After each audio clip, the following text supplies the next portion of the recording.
इस्लाम के जिहाद से लड़ने के लिए बना हूं, वरना सन्यासी बनने का मेरा कोई उद्देश्य इस धरती पर नहीं था। भारत में इस्लाम, कुरान और मुसलमानों की कि जो भी व्यक्ति मुसलमानों को या तो गरिया दे या उनके साथ हो जाए, वो हीरा हो जाता है, सोना बन जाता है। अगर आप नहीं होते तो शायद इनको गली का कुत्ता भी न पहचान रहा होता।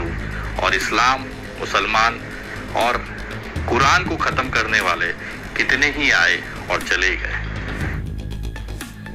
नमस्कार दोस्तों, मैं विनय दुबे मुंबई से। पौराणिक काल में एक पारस पत्थर का उल्लेख आता है। हमारे हिंदू धर्म के ग्रंथों में, हमारे सनातन धर्मों में ग्रंथों में पत्थर है, पारस पत्थर, जिसका जिक्र हमेशा आता रहा है कि वो चीज अगर किसी को छू दे, पारस पत्थर अगर किसी को छू दे, किसी सामान को, वस्तु को या लोहे को, तो वो सोना हो जाता था। ऐसी किंवदंतियां और कहानियां पुराने जमाने से चली आ रही हैं, सुनाई देती है, हमने बचपन में बहुत सुनी है। आज उस पारस पत्थर की खोज हो गई भारत के अंदर।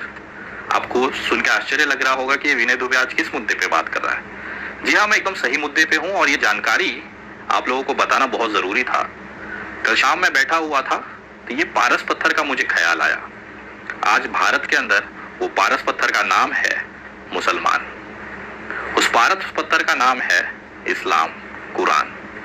जी हाँ, ये एक ऐसी चीजें हैं, मुसलमान एक ऐसी चीज हो गई है कि जो भी इस चीज को करीब जाएगा, जो भी इस चीज से उलझेगा, वो सोना हो जा रहा है। आपने देखा होगा गोधरा दंगों में जिस तरह से मुसलमानों का कत्ले आम किया गया, उसके बाद एक मुख्यमंत्री सीधे देश का प्रधानमंत्री हो जाता है, नरेंद्र दामोदर दास मोदी। जिस पार्टी में नरेंद्र दामोदर दास मोदी जी हैं, उस पार्टी का शायद ही कोई बंदा होगा जो इस मुसलमान शब्द से अछूता होगा, इस्लाम से अछूता होगा या कुरान से अछूता होगा। क्योंकि इनके लिए कुरान, इस्लाम और मुसलमान ऑक्सीजन से कम नहीं है। जिस तरह से हम ऑक्सीजन अंदर लेते हैं तो हम जिंदा रहते हैं, उसी तरह से देश में एक बड़ा तबका है जो बिना मुसलमानों के नाम लिए जिंदा रह ही नहीं सकता। और ये कौम इतनी सब्र और बरकत देती है कि एक रोड छाप गुंडा भी लोगों का हीरो बन जाता है। जिस तरह से कल दिल्ली में एक अपराधी जो इतना डरपोक था कि अपना घर बार छोड़कर भाग गया था, पहले सेशन कोर्ट में उसकी जमानत खारिज हुई, फिर हाई कोर्ट में मुंह के बल गिरा और वहां पर जमानत खारिज हुई।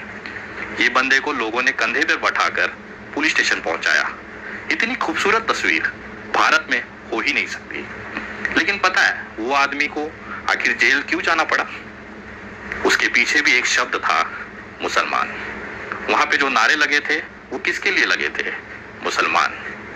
आज देश में एक बड़ा तबका मुसलमानों के नाम पर जिंदा है, उनकी भीख पे पल रहा है। अगर वो व्यक्ति मुसलमानों को गालियां ना दे, मुसलमानों को अपशब्द न कहे, तो शायद ही कोई कुत्ता, सड़क चलता हुआ खुजली वाला कुत्ता, इनको इज्जत दे। इन्होंने अपने लिए जिंदगी भर काम किया, लेकिन वो शोहरत, वो हैसियत हासिल न कर पाई। लेकिन जैसे ही उन्होंने मुसलमान शब्द का इस्तेमाल करना शुरू किया, वो आज हीरो बनकर घूम रहे हैं। बाकी सब तो छोड़ दीजिए, एक इंसान जो विदेशों में पढ़ाई किया, जो अच्छे संपन्न परिवार से है, इस्लाम ने उसे भी सन्यासी बनने पर मजबूर कर दिया। मैं बात कर रहा हूं गाजियाबाद के उस दलाल, उस असामाजिक तत्व यति नरसिंहानंद सरस्वती की। ये व्यक्ति खुद कबूल कर रहा है कि केवल इस्लाम और मुसलमान के खातिर ये बंदा सन्यासी बन गया। सुनिए जरा। और सन्यासी भी मैं केवल इस्लाम के जिहाद से लड़ने के लिए बना हूं, वरना सन्यासी बनने का मेरा कोई उद्देश्य इस धरती पर नहीं था। ये तो ताकत है भारत में इस्लाम, कुरान और मुसलमानों की कि जो भी व्यक्ति मुसलमानों को या तो गरिया दे या उनके साथ हो जाए, वो हीरा हो जाता है, सोना बन जाता है। जैसे पारस पत्थर होता है, इस कौम को अगर आपने छू दिया तो आप हीरा बन जाओगे, सोना बन जाओगे। और यही शॉर्टकट आज पूरे देश में देखा जा रहा है। चूड़ी वाले के साथ मारपीट होना, चाहे कचरे वाले के साथ मारपीट होना, चाहे पानी पूरी वाले के साथ मारपीट होना, चाहे एक मसाला डोसा बनाने वाले दुकान पे एक छोटा सा कारीगर, सोचिए एक छोटा सा कारीगर जिसकी 150, 200, 400 रुपए की दिन की कमाई होती है, वो मुसलमान होने के नाते एक ग्रुप को लगातार मीडिया में चर्चा में बना देता है। ये तो ताकत है मुसलमान और इस्लाम की कि एक अदना सा इस्लामिक मुसलमान व्यक्ति उन हिंदू नेताओं को चमका देता है, जो अपनी पूरी जिंदगी अपना पिछवाड़ा रगड़ देते हैं, लेकिन गली के बाहर उनकी कोई औकात नहीं होती। लेकिन जैसे ही वो किसी मुसलमान को छू देते हैं, वो राष्ट्रीय चेहरा बन जाते हैं, हीरो बन जाते हैं। दिल्ली में जिस तरह से कल एक अपराधी को कंधे पे बिठा के घुमाया गया, वो कहीं ना कहीं उसके पीछे एक मुसलमान का ही हाथ है।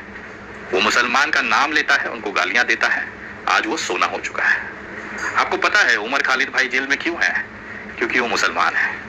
ऐसे तमाम लोग आज जेलों में बंद है क्योंकि वो मुसलमान है।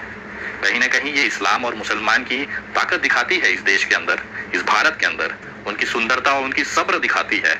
इतना सब झेलने के बाद भी ये कौम कभी शिकायत नहीं करती है, क्योंकि इनके कुरान में लिखा है कि सब्र रखिए, ऊपर वाला फैसला करेगा। तो कहीं ना कहीं मैं सलाम करता हूँ, सैल्यूट करता हूँ इस्लाम के मानने वालों को, हमारे देश के मुसलमानों को, कि आपकी फेंकी हुई भीख के टुकड़े पर आज इतने सारे लोग पल रहे हैं। अगर आप नहीं होते तो शायद इनको गली का कुत्ता भी न पहचान रहा होता। एक अदना सा ठेले वाला, एक अदना सा पानी पूरी वाला भी कुछ लोगों को चमकाकर हीरा बना देता है, सोना बना देता है। ये तो आप मुसलमानों की ताकत है। मैं सैल्यूट करता हूँ, मैं धन्यवाद करता हूँ कि आप हमारे देश में इसी तरह से ऐसे चमकाने के लिए, ऐसे सोने बनाने के लिए आप बने रहें। लेकिन ऊपर वाला आपके साथ हमेशा है। हम जैसे हिंदू भाई, सनातनी भाई आप लोगों के साथ हमेशा है। चाहे कितना भी कष्ट आए, चाहे कितनी भी तकलीफें दी जाए, हम कभी भी आपका साथ नहीं छोड़ेंगे। क्योंकि लोगों के आंखें बंद करने से अंधेरा नहीं होता। और ये जो चीज़ें लोग आज मुसलमानों को मारपीट कर रहे हैं, लिंचिंग कर रहे हैं, उनको गालियां दे रहे हैं, इसका फैसला बहुत जल्द ऊपर वाला करेगा। क्योंकि इनके नहीं चाहने से सूर्योदय नहीं होगा, ऐसा नहीं है। आज अंधेरा है, भोर हो चुकी है, अगले कुछ पलों में सूर्योदय होगा। ये चाहे कितना भी अपना पिछवाड़ा रगड़ ले, ये भारत में सूर्योदय होने से नहीं रोक सकते। नरेंद्र मोदी जी आए और चले भी जाएंगे, बहुत सारे नेता भारतीय जनता पार्टी के आए और चले भी जाएंगे। ये देश चलता रहेगा, बिना नरेंद्र मोदी के भी चलता रहेगा, बिना योगी आदित्यनाथ के भी चलता रहेगा, बिना उद्धव ठाकरे के भी चलता रहेगा, बिना ममता बनर्जी के भी चलता रहेगा। ये देश हमेशा चलता रहेगा। और जिन लोगों को लगता है कि बिना नरेंद्र मोदी या बिना अमित शाह के देश चलना नामुमकिन है, तो कृपया इसी समय नरेंद्र मोदी जी की धर्मपत्नी को देख लीजिए। बेचारी 40 साल से सकुशल अपनी ज़िंदगी जी रही है। तो ऐसा भ्रम अगर ये पाल के बैठे हैं कि बिना मोदी के देश ना चलेगा, तो उनकी पत्नी को देखकर आप जरा सीखिए। ये समय है, बदलेगा जरूर। और इस्लाम, मुसलमान और कुरान को खत्म करने वाले कितने ही आए और चले गए। मैं धन्यवाद करता हूँ, सल्यूट करता हूँ मुसलमानों के उस सब्र को, जिन्होंने अपने इस्लाम में, अपने कुरान के उसकी नियमों को उन्होंने पाला है और अपने अंदर सब्र रखा है। ऊपर वाले पे यकीन रखिए, अल्लाह पर यकीन रखिए, प्रभु श्री राम पे यकीन रखिए, क्योंकि कण कण में ये बसते हैं और कभी भी गलत नहीं होने देंगे। इनकी लाठी में कभी भी आवाज़ नहीं होती। सबका फल यहीं पे मिलेगा। जिस तरह से बाबरी मस्जिद को शहीद करी गई, आज देखिए लाल कृष्ण आडवाणी की क्या हालत है। मैं भगवान से दुआ करूंगा अमित शाह, नरेंद्र मोदी जी को भगवान लंबी उम्र दे, ताकि वो अपने आंखों से इस देश में जो नफरत इन्होंने बोया है उसकी खेप समाप्त होते और अपनी दुर्गति होते वो जरूर दिखे, जैसे लाल कृष्ण आडवाणी देख रहे हैं। भगवान आप लोगों को लंबी उम्र दे, शतायु बनाए, ये कामना मैं करता हूँ। तमाम मेरे इस्लामिक भाइयों को, मुसलमान भाइयों को विनय दुबे की तरफ से सैल्यूट है, सलाम है।